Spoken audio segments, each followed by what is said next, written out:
To design the PCB, we're going to use Circuit Maker. Create a new design and a new schematic. The board we want to create contains just 10 interconnected headers. Let's look for an appropriate component in octoparts. We need one with 10 pins. Circuit Maker is a free tool from Altium. Check the links below for more information. Okay, so this one looks okay. Now we just interconnect all the pins. You have to click in each link, just overlapping the wire won't connect them. Now we just copy this 10 times, and this is basically our schematic. It is extremely simple. Renaming the header is a good idea, just to keep them tidy. Now we add a PCB.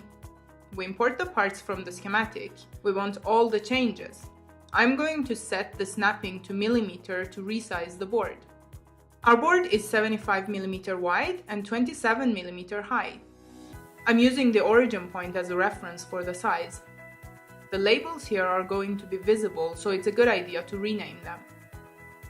We can center the board now, using the alignment tools to tidy up the PCB, and that is almost all. We just need to do the traces.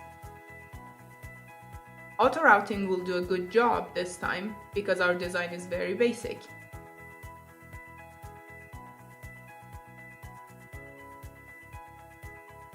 The only change is the trace width.